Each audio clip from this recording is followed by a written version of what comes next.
ግዴታ አይደለም። ወዶ ነው የገባው። ወዶ ገብቶ ክላሽ ሰርቆ ሽጦ ባጃጅ የሚገዛ ወዶ ገብቶ ክላሽ ሰርቆ ሰፈር ሄዶ የሚሸፍትና የሚዘርፍ ሰው መፍጠር ትክክል አይደለም። ትክክል አይደለም። እና የተሰራው ስራ በጥቅሉ ብቻ ሳይሆን በውጤት ደግሞ እንመልከተው።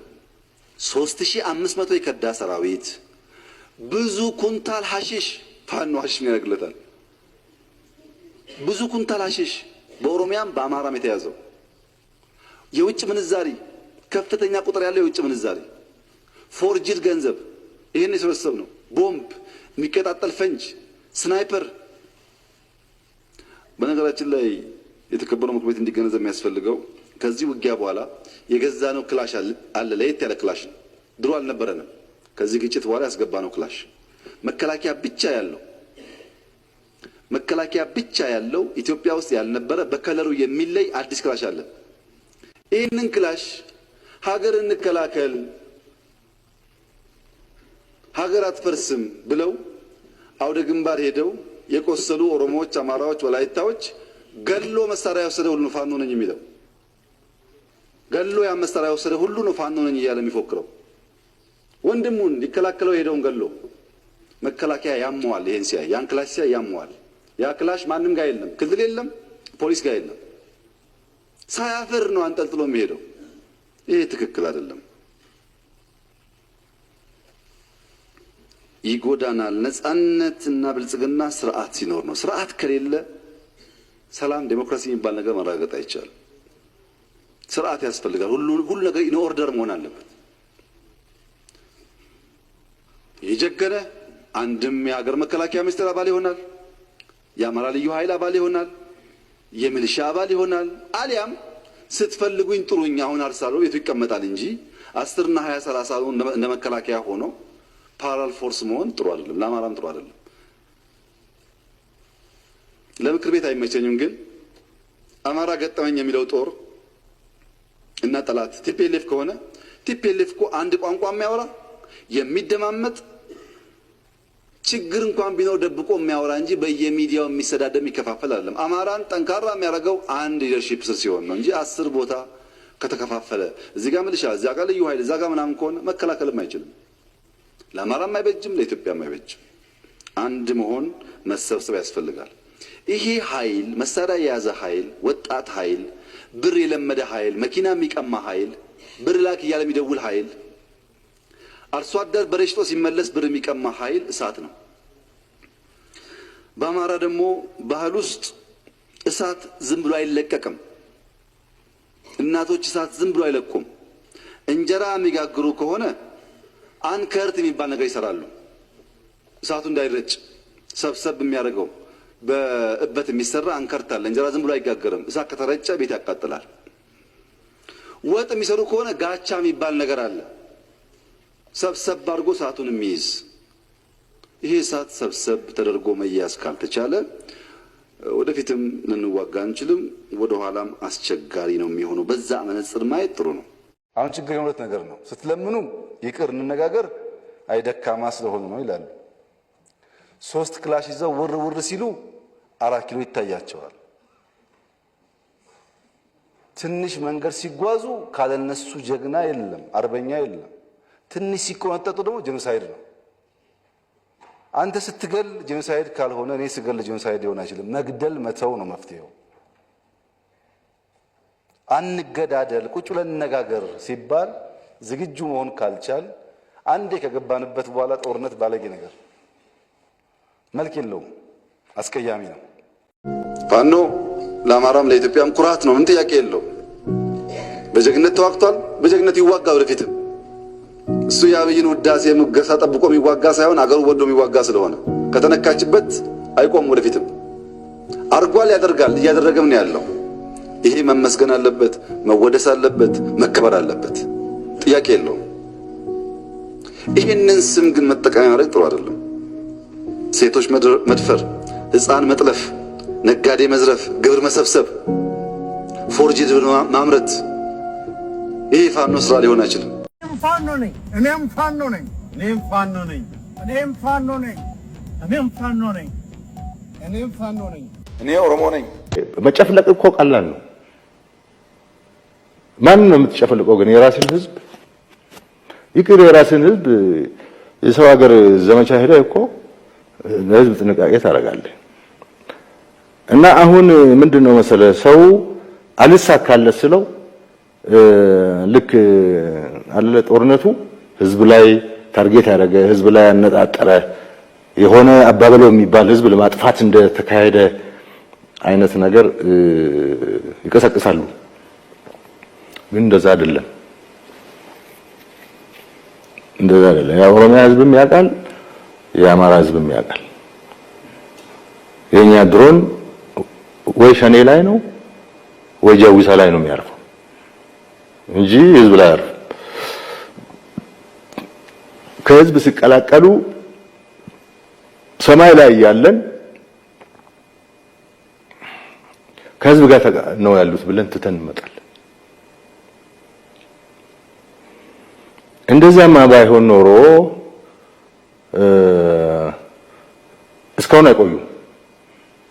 እስካሁን አይቆዩም።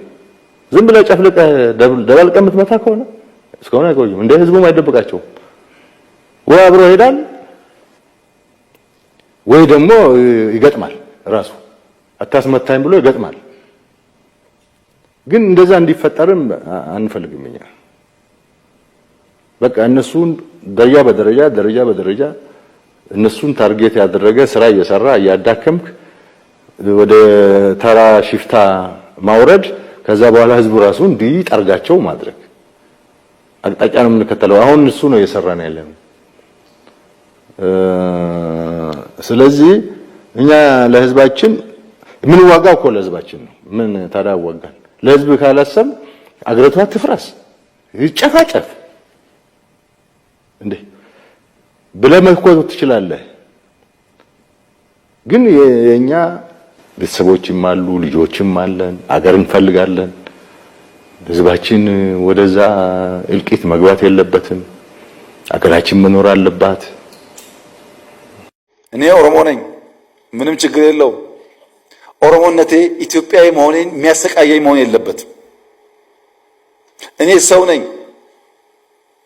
እኔ አብይ ነኝ፣ እኔ ወንድ ነኝ። እነዚህ ማንነቶችን አስታርቄ መጓዝ የሚችል መሆን መቻል ይኖርብኛል። አንደኛው ገዝፎ ሌላውን በማኮስመን አብሮ መኖርን የሚያጠፋ እንዳይሆን መጠበቅ ያስፈልጋል። በጣም ችግር ነው። አንዳንድ ሰዎች ከስራቸው በላይ ያስጮሃሉ በቴክስት። ስራቸው አይጮሁም፣ እነሱ ያስጮሁታል። የላቁ የተሻሉ ለመሆን ያስተቃዩናል በቴክስት። ግን ምን እያደረጉ ነው ስንል ቢሮአቸው አይጮሁም፣ አይናገርም ስራቸው። ይሄ የኢሞሽናል ኢንተለጀንስ ችግር ነው። ሰው ሊያቅ ይችላል ያለውበትን ነገር አለመገንዘብ ማለት ነው። ከሚሰሯቸው ሰዎች ጋር ሰላም የላቸውም፣ ሌላ ስራ ግን ይመኛሉ። ባሉበት ሰላም የለም፣ ግን መንግስት አዳዲስ ስራዎች እንዲያመጣ ይጠብቃሉ። ሊኒየር የሆነ ኤክሰለንስ፣ ሊኒየር የሆነ እድገት በሌላው ነገር ዝቅ ያደርጋል ማለት ነው። በሆነ ጉዳይ በጣም ጎበዝ ሆነን በሆነ ጉዳይ ዜሮ ከሆነ ይጓተታሉ። ኢሞሽናል ኢንተለጀንስ ላይ ሆሊስቲክ የሆነ ኢንተለጀንስ ላይ ካላደገ በቀር በማትማቲክስ፣ በፊዚክስ፣ በኢንጂነሪንግ ብቻ መጎበዝ ሰውየው ሙሉ ያደርገው። ያ ደግሞ ማህበረሰብ አይገነባም፣ ተቋም አይገነባም ማለት ነው። ክቡር ዶክተር ደሳለኝ ሰፋ ያለ የጥያቄ መቅድም ካነበቡልን በኋላ አንድ ጥያቄ ጠይቀዋል። ለዚያ ጥያቄያቸውም ራሳቸው ምላሽ ሰጥተዋል። ጠይቀው ስለመለሱ እንዲሁ ማለፍ ይቻላል። ነገር ግን ለሳቸው ክብር፣ ለዚህ ምክር ቤትም ክብር ሲባል አንዳንዶቹ ነገሮች በግርድፉ አንስቼ አልፋለሁ። አንደኛ ይሄን ጦር ሰባቂ መንግስት በዚህ ልክ ክሪቲሳይዝ ሲያደርጉት ህዝብ እንዳይወጣ፣ እንዳይገባ፣ እንዳይማር፣ እንዳያርስ፣ ማዳበሪያ እንዳይወስድ ያደረገውን ኃይል ምን ነው አላየኸውም አልሰማውም አሉት። በህዝብ መሰብሰቢያ በእርሶ ከተማ ቦምብ ንጹሃን ሰዎች የሚንቀሳቀሱበት ቦታ ላይ የሚያፈነዳን ኃይል ምን ነው ዝም አሉት? ሽማግሌ ላስታርቅ ብሎ ሲሄድ ቄሶች አሮጊቶች በንብርክክ የሚያስኬደውን ከኢትዮጵያ ባህል ውጭ የሚገለውን ኃይል ምን ነው አላቅህም አሉት። ከሁሉ ደግሞ የገረመኝ በርሶና በርሶ ፓርቲ ግንባር ቀደም ተዋናይነት የነበረውን የትግራይ ውጊያ ምን ነው የትግራይ ውጊያ ያሉት? አዝማች አልነበሩ እንደ እርሶ? እነዚህ ሳቢዎች የማያውቁት ሀገር ሄዶ ቁርበት አንጥፉልኝ እንዳለው ስጋ በሊታ ያስመስለዋል። ይሄ ተገቢ አይመስለኝም። በእኛ በኩል ያለውን ክሪቲክስ ችግር የለውም እንፈትሸዋለን። እርሶ ግን ትንሽ ሚዛን ቢጠብቁ ጠቃሚ ነበር ብዬ አስባለሁ። ምክንያቱም ለሰላም ምን ያክል ጥሪ እንዳደረግን በዚህ ቤት ጭምር ስለሚያውቁ። ሌላው በጣም የገረመኝ ጉዳይ የእርሶ መንግስት በቄስ ሞገሴዎች ውዳሴ ያሉት እኛ ሰፈር ፊታውራሪ መሸሻ የሉም፣ ቄስ ሞገሴዎች ምን ያደርጋሉ ነው። ቄስ ሞገሴ ፊታውራሪ መሸሻ በሌሉበት ህልውና እንደሌላቸው ስለሚታወቅ ባይሆንኛ ጉዱ ካሳዎች ብንባል ያምር ይሆናል እንጂ ቤት በኩል ነው ቄስ ሞገሴዎች እኛ ሰፈር የሚታዩት። ምክንያቱም እኛ ትናንትናን ናፋቂዎች፣ ትናንትናን ለማጽናት የምንሸረግድ ሰዎች ሳንሆን ነገን ለልጆቻችን ለመስራት መጋፈጥ የማይጋባንን ጉዳዮች የምንጋፈጥ ለውጥ ፈላጊዎች ነን። ጉዱ ካሳዎች ነን። ይሄንን እሳቤውን እዚህ ቤት የነበሩት ሐዲስ ዓለማየሁ ላፍታ ተነስተው ጥያቄውና ኢትዮጵያ ውስጥ ያለውን ነገር ቢመለከቱ ምን ነው ያብዬን ወደምዬ የሚሉ ይመስለኛል። መንግስታችን ለክሪቲክስ በጣም ክፍት ነው። ኢትዮጵያ ውስጥ ባልተለመደ ሁኔታ ስልክ ያለው ማይክ የያዘው ሁሉ የሚናገርበት ዘመን ነው ይሄ ዘመን። ሐሳብ በመግለጽ ሰው ይታሰራል ላሉት እርስዎ እዚህ ፓርላማ አካባቢ ከመቅረቡ በፊት የዚህ ፓርላማ አባል ነበርኩ። ቅድም እንዳደረጉት አይነት ግላጭ ስድብ አይፈቀድም። ፓርላማ ውስጥ ነበርንበት፣ እናቀዋለን። ሰው በንግግሩ የሚታሰር ከሆነ ጦረኛ፣ ግጭት ጨማቂ፣ ጆሮ የሌለው ከሚል በላይ ስድብ ምን አለ? እዚህ ፊት ለፊታችን ሆነው እየተሳደቡ እንኳን ካልታሰሩ ሰው በንግግሩ ብቻ አይታሰርም ማለት ነው። ጦረኛ፣ ግጭት ጨማቂ፣ ጆሮ አልቦች ካሉ በኋላ ልክ እናስገባችኋለን በትጥቅ በሁለት ሳምንት 4 ኪሎ እንገባለን ቢጨምሩበት ግን እርሶም አይቀርሉት ነበር።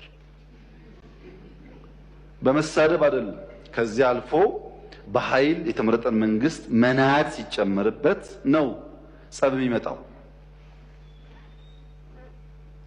ዩቲዩብ ላይ የተናገረ ሁሉ ጋዜጠኛ ሆኖ ጋዜጠኞች ታሰሩ ላሉት እንደዚህ ዘመን መቼም የኢትዮጵያ ሕዝብ ይታዘባል። ከፓርላማም ውጭ ሰው እንዳሻው የሚናገርበት ዘመን፣ ሁሉ ጉዳይ ፖለቲካ የሆነበት ዘመን ያለ አይመስለኝም። ጓጓች፣ ስልጣን አጓጓል። ሰውን እየገደለ ያለው ጉጉት ነው። መቼም ተመልሳ ሄደች። ተመልሳ ስትሄድ ቅድም ዘውድ ለማስቀመጥ ነው ቀንድሽን የሰበረው ተብላ ሄዳ ሲታገላት እንደምስታመልጥ ጭራው ይቆረጣል፣ ያጋዘው ነው። አሁንም መታ በጣም በምሬት አንቺ ቀበሮ ክፉ እንዲህ ብለሽ ይኸው ድጋሚ ሄጄ ጭራዬ ተቆረጠ አለቻት። አንቺ አጋዘን ያምሻል ወይ? ቅድም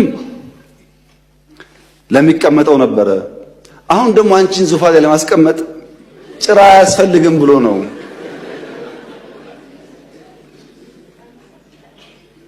አልገባሽም አለቻት። አሁንም ስልጣን ያጓጓል። ተመልሳ ሄደች እና ያዛት፣ ገደላት።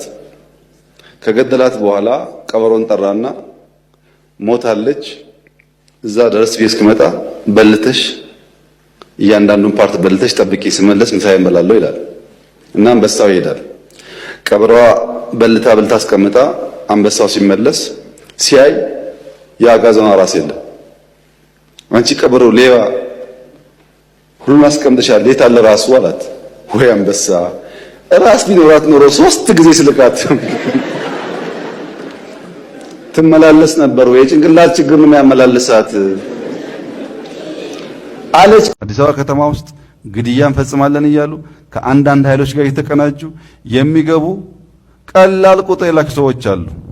በጠመንጃ ኃይል ስልጣን፣ በጠመንጃ ኃይል ፍላጎት ማሳካት አይቻልም። እያደን ስለምንይዛቸው ነው። አሁንም በቅርቡ እንደዚህ አይነት ሙከራዎች አሉ። ሰው ገለን የሚል ነገር። ሰው መግደል ኢህአፓ ሞከረው እኮ ደርግ ላይ አልሰራም። የኛ ግን ይብሳል። የኛ ይብሳል። ጥሩ ስለማይሆን 10 ጊዜ ቆሞ ማሰብ ጥሩ ነው። ሰው በገድዬ፣ ሰው አሽማቅቄ፣ ዋሽቼ፣ ቀጥፌ የሚባል ቀርቶ ሐሳብ ይዤ ሐሳብ አሳመኜ ይሄን መንግስት ልቀይር እችላለሁ ሊባል ይችላል። ስልጣን ላለን ፍላጎት ሲባል ሰው እየበላን መሄድ ትክክል አይደለም። አብዛኛው ሰው ውስጥ ኃይለኛ ቁጣ ይቀጣጠላል። ኃይለኛ ቁጣ ውስጥ ሆኖ መረጋጋት አይቻልም። ቁጣን ሰፕረስ ማድረግ ያስፈልጋል። የምትቆጣበትን ምክንያት ማወቅ ያስፈልጋል። የሚያስቆጣ ነገር መኖሩን ማወቅ ያስፈልጋል። ዝም ብሎ ከፌስቡክም ከምንም አይቶ ከመቆጣት ቁጣን ሰፕረስ ማድረግ ያስፈልጋል። ቁጣ እንደኛ ደግሞ ኮርሲቭ ፓወር ያለው ኃይል ሲሆን ሲቆጣ ጥፋቱና ዳሜጁ ከፍተኛ ይሆናል እና ቁጣን ማኔጅ ኮንትሮል ማድረግ ያስፈልጋል። በጦርነት ተጀመረ፣ ሰው ታሰረ፣ ግጭት ተፈጠረ፣ ጦርነት ተጀመረ። የማይደግፈን ቲፎዞ አለ እንደ ከውጭና ከውስጥ። እንጦጦ ተመረቀ፣ ስንዴ ታረሰ፣ የሆነ ልማት መንገድ ተሰራ። ለምን ምን ያደርጋል? አሁን እንኳን ሊደግፍህ ዝም አይልህም። ቀጥሎ በሚመጣው ነገር ከነበረው የባሰ ነው የሚሆነው። አንድ ስቴፕ ከፍ አድርገን አንድ ስቴፕ አሸጋግረን መስጠት ካልቻልን በስተቀር አብሮ መቀመጥም ችግር ይሆናል። ሰብሰብ ያሉ ትልቅ የሆኑ አደጉ፣ የተበተኑ ወደቁ በሚባልበት ዓለም ውስጥ ውደቅ ውደቅ ተበተን ካለ ጠላት ነው። ሰብሰብ ጠንከር በል ካለ ወዳጅ ነው። ማን ገደለው? ቴዎድሮስ ይባላል። በፎቶ ጎንደር ብትሄዱ በጣም ብዙ መኪና ላይ ፎቶ አለ። ማን ገደለው? ምን እንግሊዝ መቼም አማርኛ ይናገር መቼም እንግሊዝ እንዲህ በርብሮ ቤቱ አያቅ። ይሄው ዛሬ እንኳን ሽፍታ መያዝ ተቸግረን የለ እንዴ? ህዝቡ እየደበቀ ቴዎድሮስን ወገኑ ቤተሰቡ ቢደብቀው ኖሮ እንዴት አድርጎ እንግሊዝ ያገኘው ነበር? ማን ገደለው? አሁን ከሞተ በኋላ ዝም ብለን ብንል ዋጋ የለውም እኮ እያለ ምን ረዳ ነው? ምን አደረግን? ከሱ ጋር ቆመን። ሲሞትስ እንዴት ሞተ? አሁን ሚኒሊክ ይባላል። በታሪክ እንደምታውቁት አጼ ሚኒሊክ ሞተው 7 ዓመት እኮ ህዝቡ አያውቅም። በአዝማሪ ነው የጠፉ ምናምን የሚባል እንጂ ህዝቡ አያውቅም፣ አልተነገረውም። ዛሬ እኛ እንዲህ የምንወዳቸው ንጉሥ 7 ዓመት ሙሉ ሞተው እንዴት ተደበቀ? እንዴት ተደበቀ? 7 ቀን እኮ አይደለም፣ 7 ዓመት በጣም ረጅም ጊዜ ነው። አሁን ካለፈ በኋላ የምናደርገው ዋጋ የለውም። ያን አብረን ቆመን ረድተን ጊዜያቸው ካለፈ በኋላ አለፈ። ተመልሰው ምንም ማድረግ አይችሉም። ታሪክ ነው። በአማራ ክልል ከዚህ ቀደም አንስቼዋለሁ። በአማራ ታሪክ አጼ ቴዎድሮስም አጼ ሚኒሊክም ያረጋን ያክል የህዝብ ቁጥር ያለው አማራ መርተው አያውቁም። አሁን ያለው አማራ እኮ በብዙ እጥፍ ትልቅ ነው። ያኔ ከነበረው ኢትዮጵያ ይበልጣል። ሀብቱም፣ ትምህርቱም፣ ብዛቱም ዛሬ ይበልጣል። ባነሰ ህዝብና ሀብት የተሰራውን ገድል እያነሳን በበዛው ህዝብና ዕውቀትና ሀብት ምንም ነገር ማንሰራ ከሆነ ክቡር ጠቅላይ ሚኒስትር ምንም ድሃ ከማልቀስ አይወጣም። እውነት ልንገሮት፣ የአገር ሽማግሌዎች ግራው ገብቶናል። አመራሩ አላስቸገረንም። እንደ ክልሉ ያጎመጎመው ፋኖ ነው ብሎ ራሱን የሰየመው አመራሩን የማያሰራ ሽማግሌውን የሚያሽሟጥ እንዴ! እርስዎ እኮ ብዙን ተመራምረው ብዙን አጥንተዋል። የሌብነት ሳይንሱን ግን ስላላጠኑት አልደረሱበትም። አውቁትማ ሲሉ ነው የሚሰሙ እንጂ ይህኛውን እንደማይጠቅም ያውቃሉ። 8 ሰዓት የሚሰራ አመራር አለ እንዴ? ማን ነው ባለሙያ አለ? ተገቢ አገልግሎት እያገኘ ነው ህዝቤ ብለው ያምናሉ ነው? ይህን መፍትሄ ለመውሰድ ወደ ታች መሬት እንዲነካ ለማድረግ ችግሩ ምንድን ነው? በመሰረቱ ሰው ተምሮ ለሀገር ነው። በመንደር ሆነ ባንጃ 7 ታጣቂ በማስከተል ይህ ለውጥ ካልተደረገ ክቡር ጠቅላይ ሚኒስትር ምንም ድሃ ከማልቀስ አይወጣም። እውነት ልንገሮት አርሶ አደር የመጣው አንዱ የበደል ተሸካሚ ነኝ። እኔ አሁን ክልል ምክር ቤት ዛሬ እንድትገባ ተብዬ መልእክቱ ከደረሰኝ በኋላ ፊት ለፊት እስቲ እንዴው ሰው የተናገረው እውነት ስለማይመስለኝ ተነስቷል ቢባልም ፊት ለፊት እጄ ልናገር ብዬ ነው የመጣው። እንግዲህ እዛ ደረስኩ አልደረስኩ እንግዲህ እዚህ ያውጣኝ በመኪና ሄዳለሁ። መንግስት በኮንትሮባንድ የገባውን ዕቃ መውረስ አይበቃውም ወይ? በቂና ተመጣጣኝ ውሳኔ አይደለም ወይ? ምክንያቱም አሽከርካሪዎችና ባለቤቶች በኢትዮጵያ ኮንቴክስት የተለያዩ ናቸው። አሽከርካሪው ተቀጣሪ ነው። ባለቤቱ መኪናውን ገዝቶ ደግሞ ለአሽከርካሪ ነው የሚሰጠው። ስለዚህ አሽከርካሪው በሚያጠፋው ጥፋት ባለሀብቱ ተጠያቂ እንዲሆን ማድረግ ፍትሃዊም አይደለም፣ ተመጣጣኝ ቅጣትም አይደለም። በአገር ላይ ከፍተኛ የቫልዩ ቼን ዲስራፕሽን፣ የሎጂስቲክስ ዲስራፕሽን በመፍጠር የሸቀጦችን የዋጋ ንረት ሊፈጥር የሚችልና መንግስትም ሊቆጣጠረው ማይችለው ከፍተኛ የሸቀጦች ቀውስ ሊፈጥር ይችላልና ቢታሰብበት ይህ ነገር ከአዋጁ ቢወጣ። የአስተዳደራዊ ቅጣቶች በአዋጁ ይዘት ውስጥ አለመካተቱን አሁንም የተከበሩ አቶ ደሳለኝ ሲያቀርቡት ነበር። አስተዳደራዊ ቅጣቶች በሌሎች ተያያዥ በሆኑ አዋጆች ስናወጣ ተካቶ አውጥተን እናውቃለን። ስለዚህ በዚህ ሁኔታስ አስተዳደራዊ ቅጣቶችን ዲስክሪሽናሪ በሆነ መንገድ ለገንዘብ ሚኒስቴር እንዲተው የተደረገበት መንገድ ለምንድን ነው? በዘር እየደወልክ በሰፈር እየደወልክ በምናምን እየደወልክ የሚደረግ ጫወታ ኢትዮጵያን ስለማይጠቅም ስለሚጎዳን እኛም እጃችንን እንሰበስባለን። ለነሱም ማዘዝ ባንችል ምክራችን ታችሁ ሰክናችሁ ተመካክራችሁ ችግራችሁን ብትፈቱ አንድ ብትሆኑ ይሻላል። አንድ ባይሆኑስ ሁለቱም ግሩፖች ይጎዳሉ። የሚያተርፍ ግሩፕ የለም። በዚህ አብሮ ለብዙ ዘመናት የኖረ ሰው ችግሩን ተነጋግሮ ፈቶ ተጠናክሮ መቀጠል ሲገባው መነጋገር ባለመፈለግና በእልህ ቢበተን ሁለቱም ተጎጂ ነው፣ ጥቅም የለውም። ወደዛ እንዳይሄድ የኛ ፍላጎት በምክክር በንግግር ችግራቸውን ፈተው እንዲቀጥሉ ነው። እንደ መንግስት ግን የትኛው መንግስት አድርጎ የማያውቃቸውን ድጋፎች አድርገናል። እንደ መንግስት ግን ጣልቃ ገብተን በየትኛው ሃይማኖት ተቋም ውስጥ እንትናን መሾም አለብህ እንትና መጣል አለብህ አንልም። እናውቃለን፣ አባቶችም ያውቃሉ። በነበሩ ሹመቶች ውስጥ መንግስት ሳያዝ የሚሾም ሰው አልነበረም። ስም ተሰጥቶ መንግስት የሚፈልጋቸው ሰዎች ይሾሙ ነበር። እኛ ሹመት ውስጥ አንገባም። የኛ ምን የተለየ አባትም የለም። ሁሉም አባታችን ነው።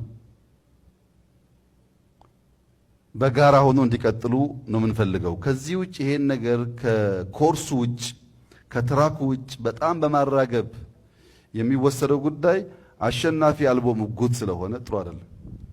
ጥሩ አይደለም። ሆኖ የኦሮሞ ቁስል የማያይ ኦሮሞ ሆኖ የትግራይን ቁስል የማያይ የራሱን ብቻ የሚያራግብ እንደ ሰው ማሰብ የሚሳል ይህ ህሊና ቢስነት ሕክምና ይፈልጋል።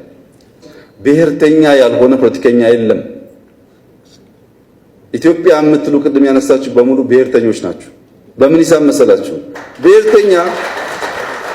ብሔርተኛ አይደለሁም ሲል የራሱን ሰፈር እያወደሰ ያንተን ሰፈር እያቋሸሸ ነው እንጂ የትኛው ነው ኢትዮጵያዊ በኢትዮጵያዊነት በዜግነት የሚያምን ሰው ለምን ትግራይ ያኮረፈች ብሎ ትግራይ ሄዶ እንደዚህ አይነት ፓናል የፈጠረው ማን አለ? እዚህ ሆኖ ድንጋይ የሚወረውረው ለምንድን ነው? ኦሮሞ ውስጥ እንደዛና እንደዚህ የሚባለው ሄጄ ላጥና ያላለ እንዴ? አዲስ አበባዊ ነኝ ወይም ኢትዮጵያዊ ነኝ የሚል ሰው የሌላን ቁስል ለማየት የሚሻ አይደለም። እሱ ኢትዮጵያዊ ነው፣ ሌላው ገንጣይ ነው። እሱ ኢትዮጵያዊ ነው፣ ጥፋት ነው። ይሄ ዋልታ ረገጥ አስተሳሰብ ያው ወደ ነበርነው መወራወር ያስገባኛል እንጂ አያሻግረንም። ትንሽ ሚዛናዊ መሆን ያስፈልጋል። አሁንም የሚማረሩ ዜጎች አሉ። አሁንም በሌብነት የሚማረሩ ዜጎች አሉ። አሁንም ስቆ ማስተናገድ ኢትዮጵያ ውስጥ ችግር የሆነባቸው ቦታዎች በጣም ሰፊ ናቸው። እያንዳንዱ ተቋም እዚህ ያላችሁ ስማችሁ ይነሳል በዚህ ጉዳይ። ይሄን ፈትሾ ቴክኖሎጂን አስፋፍቶና ተጠቅሞ የኢትዮጵያ ሕዝብ ችግር መፍታት የኔ የናንተ የሁላችን ኃላፊነት እንደሆነ ማሰብ ያስፈልጋል። መሶብ ሰራን ማለት የሕዝባችን እርካታ ጫፍ ደረሰ ማለት አይደለም። ጅማሮ ያስደንቃል ነው ያለው። በዚህ ፍጥነት እድገታችን ያስደምማል ነው ያለው እንጂ በቃ አላልንም። የኢትዮጵያ ሕዝብ ማክበር ላከበረው ዋጋ መክፈል ካልመሰለው ደግሞ የተቃረነውን ማድረግ ይችላል። አሳይቷል። ይሄ ስላከበረን አብዝተን ማክበር፣ ስላከበረን አብዝተን ማገልገል፣ ስላከበረን ባከበረን ልክ ታምነን መገኘት ካልቻል አይቀጥልም ጉዳዩ። ያ እንዲሆን ሁሉም የሥራ ኃላፊዎች በከፍተኛ የኃላፊነት ስሜት ድሮ ከምናረገው በላይ ውጤታማ መሆናችንን ማረጋገጥ ያስፈልጋል። ሁከት ሰባኪ ነው፣ ጠባጫሪ፣ ግጭት ፈጣሪ፣ ሽብርን ዘሪ። በግል ሲታይ ምሳ አምጪ ብሏት ምሳ ልታመጣ ጉድ ብላ ተቀምጦ ቲቪውን እያየ ሶፋ ላይ ተቀምጦ 5 ደቂቃ ዘገየችብኝ ብሎ ደግ ከሆነ ይቆጣል፣ ክፉ ከሆነ በጥፊ ይማታል። ጂንጎይስት እንደሱ ነው። አያግዝም እኮ ገብቶ ስራ አያግዝም። ሰው ተንደፋርፎ ያመጣውን በጣም ብዙ ጂንጎይስት ለማየታችሁ ከሆነ ቤቶቻችሁም ካሉ አምጪ ምሳ ብሎ ከቀረበ በኋላ ነይ እንብላ እኮ አይልም። የእጁ አምጪ ነው። ጂንጎይስት እንደሱ ነው። ሲሰጥም ቸርነቱም መልካምነቱም አለው በውስጡ ነገር። ይሄ አደገኛ ነገር ነው። ጂንጎይስት ኢንዲቪጁዋልስ እና ግሩፕ ሲኖሩ በተቻለ መጠን መግራት ካልቻል ጥፋት ነው። ለምሳሌ ለነጻነት እታገላለሁ፣ ለስልጣን እታገላለሁ ወይም መንግስት አልተመቸኝም ብለ ፋብሪካ ማጥፋት ጂንጎይዝም ነው። ትምህርት ቤት ማውደም ጂንጎይዝም ነው። ነገ መንግስት ስትሆን ለመስራት የምትለምን የምትቸገርበትን ጉዳይ አታጠፋም። ይሄ አደገኛ ነገር ነው። በየአካባቢያችሁ ካለ ጂንጎይዝምን አትደሩ፣ ጥፋት ስለሆነ ጠቃሚ አይደለም። ይሄ ባይዘወይ የተወሰነ ቦታ ያለ በሽታ አለ በኢትዮጵያ ውስጥ አሁን ያለ ፋሽን ነው። ልክ ስታኮርፍ ሰብሰብ ብለህ ማቃጠል ማጥፋት ምናምን ኦሮሚያ ውስጥ አለ፣ አማራ ውስጥ አለ፣ ትግራይ ውስጥ አለ፣ ደቡብ ኤቭሪዌር አለ። የሆነ አካባቢ ብቻ ያለ እንዳይመስላችሁ። ተውቱ እየሰፋ ነው፣ መገራት አለበት። እኛ የሚያስፈልገን የሚደመር ውጤት የሚደመር ስራ ዌልዝን የሚፈጠር የኢማጂኔሽን ፓወር የሚጠቀም ነገር ነው እንጂ ያለችን የሚሰብርማ ምን አለና ይሰበራል። ጂንጎይዝም ሌላው ብሔርተኝነት ነው። ሃይማኖታዊ ብሔርተኝነት ደግሞ አለ። ሃይማኖትን የመንግስት የማህበረሰብ ብቸኛው ትልቁ የማይነካው የማይደፈረው የማይጠየቀው አርጎ ማጽናት፣ ሌሎች ሰቦርኔት ያነሱ ኢንፌሪየር ሆነው እንዲኖሩ ማድረግ መፈለግ እስልምና የበዛባቸው አካባቢዎች፣ ክርስትና የበዛባቸው አካባቢዎች፣ ጁዳይዝም የበዛባቸው አካባቢዎች ወይም ካቶሊክ የበዛባቸው አካባቢዎች አለ። ሁሉም ጋር አለ። እንግዲህ በኋላ ኢትዮጵያ ውስጥ መሪ መሆን የሚገባው አሁን ያለው ትውልድ ነው እንጂ ትናንት የከሰረው ይጻፍ ከፈለገ ጨርሷል።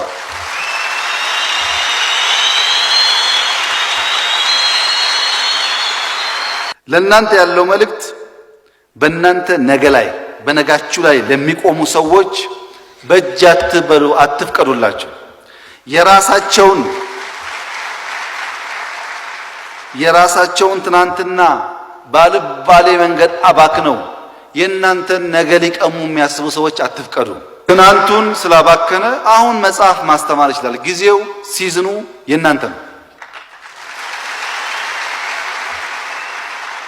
ትናንትናውን አባክኖ ነገህን ሲወስድ ኖ ይሄ አሁን የኔ ጊዜ ነው።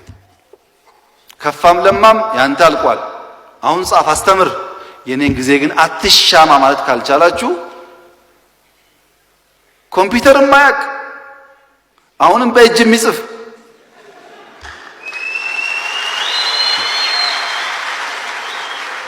ዘመን ተቀይሯል፣ ጊዜ ተቀይሯል። የቴክኖሎጂ ቴስት ከሌለ በስተቀር በትናንትናው መንገድ አይሆንም። በነገራችን ላይ ይሄ ነገር የሚሰራው ለግለሰቦች ብቻ አይደለም። ለምሳሌ ሸኔ በቃ አትጣላ ና ውሰድ ምራ ብንለው ምራ ግድ የለም ብንለው በምን ሞራል ነው ሸኔ ሀገር የሚመራው? ንጹህ ገበሬ እየገደለ